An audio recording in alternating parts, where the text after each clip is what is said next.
Today's story is The Gruffalo's Child. The Gruffalo said that no Gruffalo should ever set foot in the deep dark wood. Why not? Why not? Because if you do, the big bad mouse will be after you. I met him once, said the Gruffalo. I met him a long, long time ago. What does he look like? Tell us, Dad. Is he terribly big or terribly bad? I can't quite remember, the Gruffalo said. Then he thought for a minute and scratched his head. The big bad mouse is terribly strong and his scaly tail is terribly long.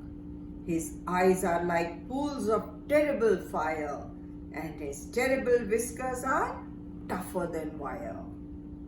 One snowy night, when the Gruffalo snored, the Gruffalo's child was feeling bored.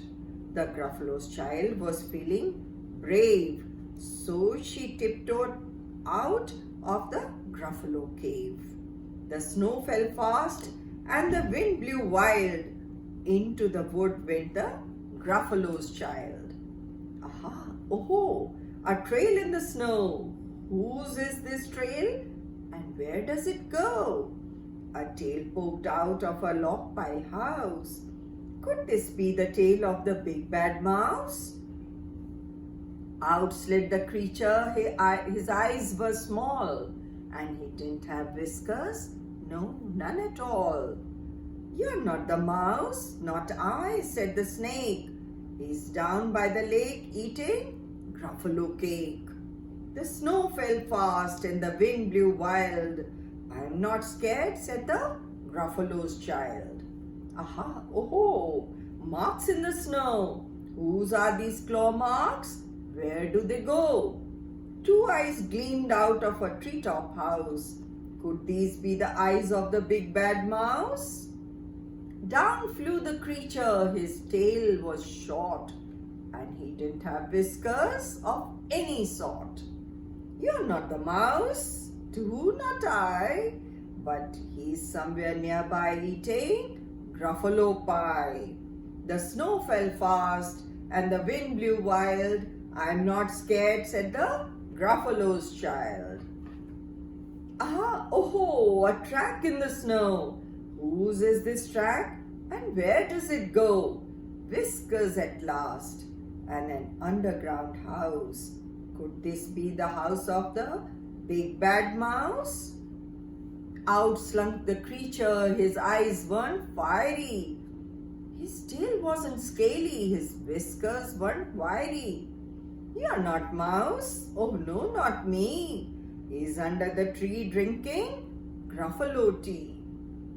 It's all a trick, said the Gruffalo's child, as he sat on the stump where the snow lay piled.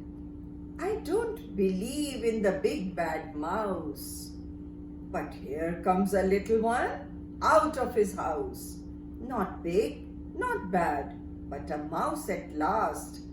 You'll taste good as a midnight feast. Wait, said the mouse, before you eat, there's a friend of mine that you ought to meet.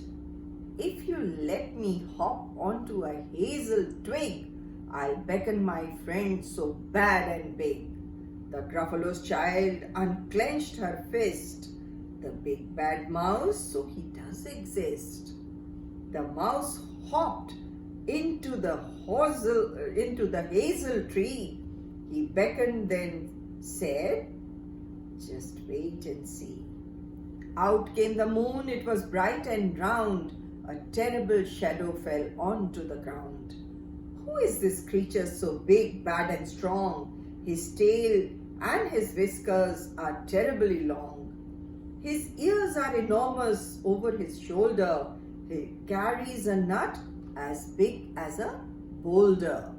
The big bad mouse yelled the Gruffalo's child. The mouse jumped down from the twig and smiled.